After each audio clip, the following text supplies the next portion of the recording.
Lyney's Mega Magic can make your enemies disappear, and I'll tell you how in the next 30 seconds. Lyney is a solid investment 5-star Pyro DPS with a charge attack focus hyper carry. He has a prop arrow which eats up 20% of his HP if he's over 60%, while also giving him a prop surplus stack and summoning a Grin Malkin Hat taunt on field. His charge attacks make up the majority of Lyney's DPS, so level them up first. For more consistent rotations, use this. He'll do about 2 to 4 charge attacks in your average rotation. Lyney's got a signature weapon and artifact set while still having Prototype Crescent as an option for big free-to-play numbers. We're not done yet. Lyney's best team's a mono pyro team, with Bennett being his best partner in crime. So does this mean you're now the best magician on the block? Not quite yet. Still Balan Wonderworld quality damage, but this video will get you there. I'm Juice, and that was the Fresh Squeeze. Let's get into it. Now, Lyney's normals are fairly vital. On their own, they just shoot off 4 physical shots without much else to them.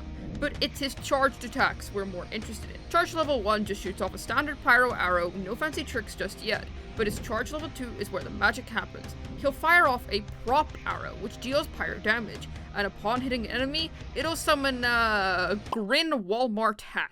They have a duration of 4 seconds. When he fires the prop arrow with more than 60% HP, he'll eat up a portion of his HP to obtain a prop surplus stack. This has a cap of 5. He'll lose all his stacks if he spends more than 30 seconds off field, but that's not much to worry about since the average Lyney rotation lasts about 15 to 17 seconds, with his longer ones being 20 seconds in length. As for the mechanics of his Grin Walmart Hat, it's a taunt which scales off HP. No, don't build him on HP, we'll cover that later, and it tracks enemy attacks once every 5 seconds. When it gets destroyed or when its duration expires, it'll fire off a pyrotechnic strike at a single nearby opponent dealing pyro damage. You can only have one of these bad boys existing at a time. At C1, you can have 2 of these hats up at the same time, so if you try to summon another, then the oldest hat on field will explode. The pyrotechnic strike is counted as charge attack damage, so this encourages you to pop off as many charge attacks as you can to summon and destroy as many Grin Walmart hats as possible. For reference, his charge attack 2 is faster than Ganyu, but slower than Tignari. Not to mention, every 6 seconds, Lyney's prop arrow will shoot out a Spirit Breath Thorn, which will land in the same place as his prop arrow, which deals Numa-aligned pyro damage. This isn't affected by normal charge or plunging attack damage whatsoever. Pretty neat stuff. Prop surplus stacks will increase the damage dealt by Lyney's skill when it's cast, and wow, how convenient, we're moving on to his skill right now. When he pops his skill, he'll slurp up all his prop surplus stacks and deal AoE pyro damage to all of the opponents in front of him. This will also heal his HP based on his own max HP, and if a Grin Walmart Hat's on field, it'll explode when you use Lyney's skill. It'll deal AoE pyro damage with the same power and mechanics as a pyrotechnic strike, and yep, this still counts as charge attack damage. Overall, it's ideal to use his skill last in his rotations after firing off his charge attacks, since you'll get a great DPS boost to his skill. As for his burst, Lyney becomes a Canis Lupus Familiaris, fancy words for cat, trust me, don't look it up, and can move around quickly in it. This hasn't got anything to do with his Walmart hats. When Lyney gets close to enemies in this form, he'll deal at least 1 instance of pyro damage to each one. When the duration ends or when Lyney uses his skill, he'll turn human again and deal AoE pyro damage and summon a Grin Walmart Hat.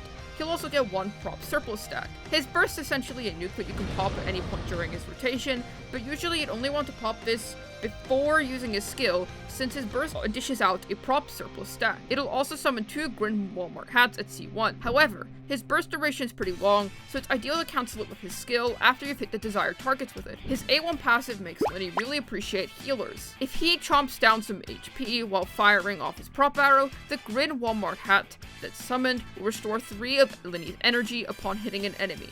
It'll also increase his damage dealt by 80% of his attack. Honestly, most of Lyney's teams will always have some kind of healer to keep him above 60% HP, so this is a pretty easy passive to maintain uptime on. He's pretty much glued to Bennett, which we'll cover later. This will also help Lyney with his ER costs. Then his Mystical A4. When Lyney deals damage to enemies affected with a Pyro Aura, his damage will be increased by 60% at base, and each other Pyro party member other than Lyney will strengthen this effect by 20%, so you only need 2 other Pyro party members to reach 100%.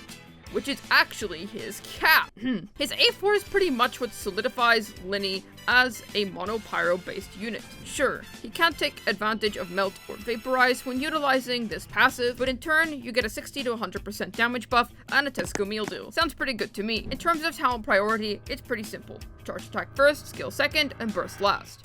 However, if you choose to burst every rotation with Lyney, you'll want to prioritize his burst second and skill last. By the way, if you're enjoying the content, why not consider liking and subscribing, maybe even leaving a cool comment down below. Otherwise, keep your eyes peeled in case Lyney makes your loved ones magically disappear. Hey, don't say I didn't warn you. Now let's move on. Now let's optimize your Lyney's gameplay. To start off, know that repeat charge attacks means do any amount of charge attacks. However many is best will depend on what team you're playing him in, which we'll cover in the team section. But 2 to 4 will usually be the typical amount. Here's the simplest and most standard Lyney combo, which entails using his charge, popping his burst with a skill cancel into a regular skill use. This combo wants Lyney to use his burst earlier in the rotation, but placed just right to get max crit rate stacks with 4-piece Marmalade Hunter.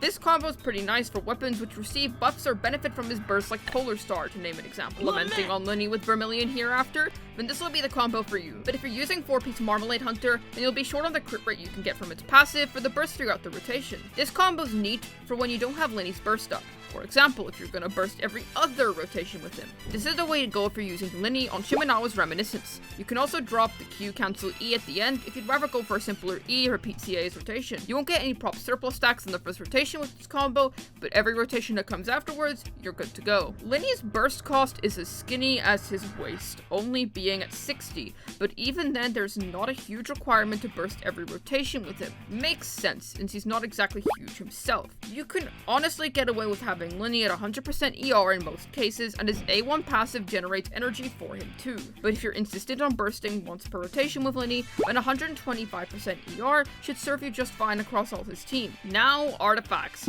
To take a look, take this handy sheet courtesy of the Lyney mains Discord on Lyney's ideal artifact sets. As you can see, 4-piece Marmalade Hunter reigns supreme, being roughly 10 to 15% better than his second best set, 4-piece Vermilion Hereafter. Let's delve a little more in depth. 4-piece Marmalade Hunter is his own tailor-made artifact set, so no matter how magical Lyney might be, it's no surprise that this set's his best in slot. It provides him with 36% crit rate at full stacks alongside a 15% charge attack bonus. 4-piece Lament can give Lyney incredibly high attack percent through its passive, which also complements his HP eating kit. It's an excellent choice if you burst every rotation on Lyney, but a little more mid if you don't. Regardless, his second best in slot, and you'd want to burst at the start of every rotation with this set. 4-piece Shimenawa's provides Lyney with attack percent and a ton of charge attack damage percent. Lyney's gonna want to begin his rotations with his skill each time when you use this set, which means for his first rotation you won't get any prop surplus stacks. He'll start to get them on the following rotation, however. If you want to play this set, please don't try burst every rotation, bad idea. 4-piece Lava Walker is a decent choice if you have it for whatever reason, a pretty consistent set which functions well with his A4. 4-piece Retracing Bowlide's an underrated set in general. It will provide you with 40% damage increase when shielded, however this only applies to normals and charges, so it isn't totally ideal on Lyney. Still a choice if you have it. 2-piece placeholder sets can include anything ranging from 2-piece Marmalade, 2-piece Crimson Witch, 2-piece attack percent sets, mix and matchable together, just any of them.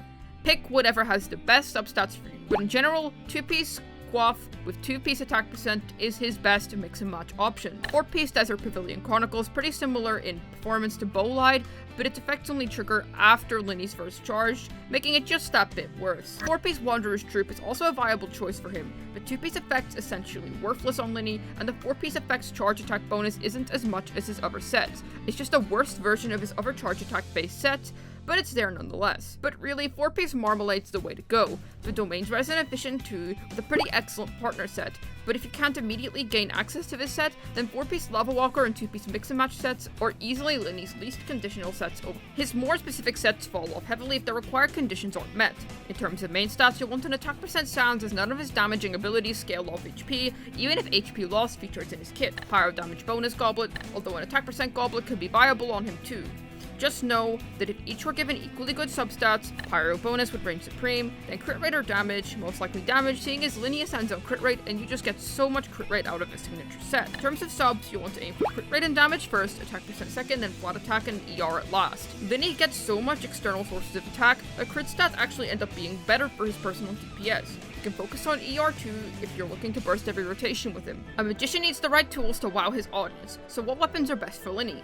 Well, first off, take a look at this handy sheet right here, which displays his most highly performing weapons, assuming you're using his best in slot set. Once again, courtesy of the Lyney mains Discord, thank you very much. His signature, the First Great Magic, is his best of slot by quite an amount. It's better than his 4-star options by about 30% and his 5-star options by typically around 15%, while also providing a lot of charge attack damage percent, crit damage, and attack percent. Aqua Simulacra is a solid choice, but it falls off a bit if you aren't utilizing its damage percent increasing passive properly, so stick near your enemies with it. Thundering Pulse is a powerful unconditional Lyney option, providing just as much crit damage as the first magic, but less attack percent from passives. Skyward Harp's also quite nice, but for Lyney it falls off quite a bit due to him already naturally having such high access to crit rate. Amos' bow is pretty neat since it accommodates to his charge attack playstyles, and the buff applies to his Grin Walmart hats too. Prototype Crescent is free to play friendly 4-star option, providing Lyney with a bunch of attack percent, but unfortunately it's not as good if your enemies don't have any weak points. Hamayumi's in a similar boat,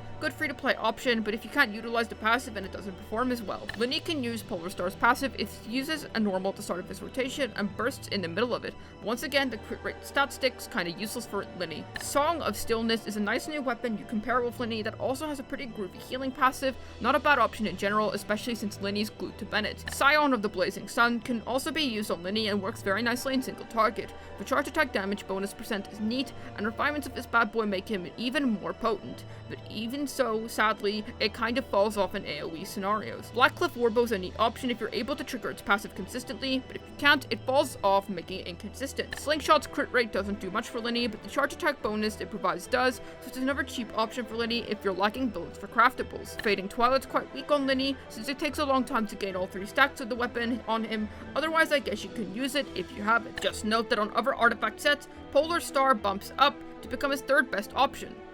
Awesome, your Lyney's looking fresh, having gone from Balan Wonderworld to Mario Odyssey in build quality.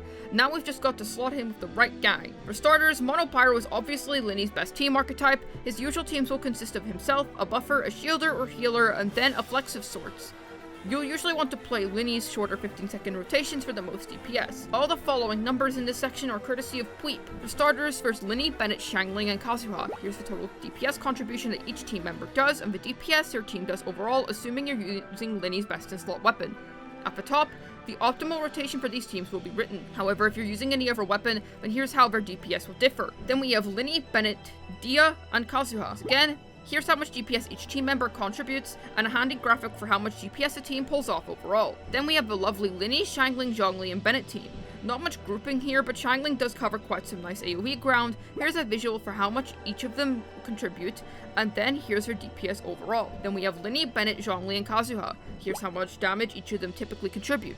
Now if you're doing a regular old rotation, here's how much DPS is typically done. But if we add one more charge attack and burst every other rotation, here's how much DPS is done overall. Some neat stuff I'd say, but there's still some other options outside of these. Buffers can range from Bennett, Kazuha, C2 Klee, Sucrose, Hazel, Lynette, or any Animo in general. Yes, Lynette works with Lyney, but is generally worse than Kazuha due to lower quality grouping abilities and being con dependent. Shielders can range from Zhongli, C4 Yanfei, Layla, Kirara, Dia, Jinyan, Baiju, and Toma. Going more in depth, Zhongli is the best here thanks to his 20% rest shred and being able to keep Lyney within 15-second rotations, which he prefers much more over longer 20-second rotations. C4 Yanfei is a good choice if you don't have Zhongli, and she also contributes to Lyney's A4, which is useful, but she has high ER costs and forces Lyney into 20-second rotations. Layla's another good shielder who can also hold 4-piece tenacity. Her cryo application's weak, so Pyro will mostly be on the enemies, and her shield lasts only 12 seconds, meaning Lyney will be vulnerable when that shield expires. Obviously used from 15-second rotations, don't bother with her burst here. Kirara is interesting since she can trigger burning with her shields, which is fine for Lyney as it's still counted as a Pyro aura on the enemy. 12-second shield, same issues as Layla, don't bother with her burst. Diaz no shielder provides the resistance Lyney needs and contributes to his A4, but she forces 20-second rotations unless she uses an R5 sacrificial greatsword on her. Xinyan can shield and is a pyro unit, but her shield's not as good as other options, and has a 12-second uptime with a lengthy 18-second cooldown. But hey, at least she can use tenacity of the Millilith. Baiju's fine here, same as Kirara with burning, and he forces 20-second rotations. His healing's also unnecessary if you're using Bennett already, but he can help you get max stats on 4-piece Marmalade Hunter faster. Toma might seem great on paper being a pyro shielder, but since he relies on normals for his utility to shine, he falls off quite a bit. Without weaving any normals into your rotations, his shield becomes butter and his C6 buff isn't that relevant anymore. Another shielder which pushes for a 20-second rotation, but a C1 that lowers that down to 17. Xiangling's pretty much your only major option for an off-field DPS. Just know that without Xiangling, you do lose her high personal DPS and AoE she provides to Lyney teams. Her A4, C1, and C6 also provide extra buffs to the team, but playing her usually requires a shielder to be paired with Lyney since she has to hug the enemies for the Pyro Nado to land. However, replacing her with mitigation units such as Zhongli can sometimes offer a more smooth, comfortable gameplay experience. Bennett's also Lyney's ideal buffer since he's able to heal him consistently and quickly while contributing to his A4 damage bonus % passive. Kazu has the best animo to use with Lyney thanks to his pyro damage % buff that he can provide the team and his superior grouping and power compared to other animos. Lynette works, but she's mostly single target oriented and her grouping isn't that good even with her C1. If you want to know more about Lynette, why not check out my guide on her for more details. C2 Cleat can be used as a buffer as well, since she is a pyro after all, being able to wield R5 TDDS and decrease enemy defense with her skill. Her utility would be to swap in, use her skill, swap off. Sucrose and Hazel can both hold R5 TDDS. Sucrose does have the potential to increase pyro damage bonus as C6 for burst, yet is pretty inconsistent so I wouldn't rely on it. Your flex can realistically be anyone of your choice, who can buff Lyney or keep him healthy or free from staggering. The choice is yours with him. Now, one magic trick that many Genshin players love to use is the credit card trick, with a very shocking passive talent called Late on Rent. It's very, very shocking. Let's see if Lyney's comms are worth taking out the mysterious card with the funny numbers on it. This is a nice enough con, provides an increase to his charge attack and skill damage in most regular rotations. You'll only get one extra Grim Walmart hat and prop surplus stack anyway, so this is nothing worth swiping over, but it's nice if you accidentally happen to get it. A solid ramping crit damage buff, fares better in longer rotations with Lyney, a simple DPS increase for Lyney once again, nothing worth losing possession of your humble abode over. I have no idea how this is literally the first time Genshin's ever considered doing this, but his C3 actually increases the talent levels of his normals by +3. Yeah, not the skill or burst. Maybe their younger sibling Starch Rail convinced them to make the change in attitude. Either way, a significant con in improving Lyney's damage since his charge attacks are where his DPS majority lies. The DPS increase Lyney personally gets from this con isn't massive, but it's a solid buff to his teammates. Kind of underwhelming for a C4 in my opinion. Lyney's burst isn't really a huge deal, so likewise this con isn't a huge deal either. Unsurprisingly, Lyney's best con. It essentially doubles the DPS that prop arrows do, and is a huge DPS increase for the man himself. In my opinion, if you want to vertically invest in Lyney, shoot for a signature weapon first, since it quite frankly trumps all other options. Then, if you really want to go for comms, C3 is a fine stopping point, otherwise just go all the way to C6 and get R5. In terms of teammates, yeah, I'd C6 Bennett for him, and I'd consider picking up a Kazuha for him if you don't already have Kazuha somehow. While C2 Kazuha's EM won't do much for Lyney, the damage bonus % increase will be nice and worth considering. Remember to drop Guoba when playing Xiangling if she's C1 for the 15% pyro res decrease on enemies, and collect a chili pepper drop behind afterwards, or else I'll find you tonight. So what are my thoughts on Lyney? Honestly, he's a pretty fine unit. If you want to play Mono Pyro, then he'll be the best man for the job, but otherwise I'd just still suggest picking up Child, who's cheaper to play and offers you International, the best team in the game, which uses similar teammates to Lyney's best teams. Also, Child is just objectively way more handsome. Otherwise, with higher investment levels, he's aight.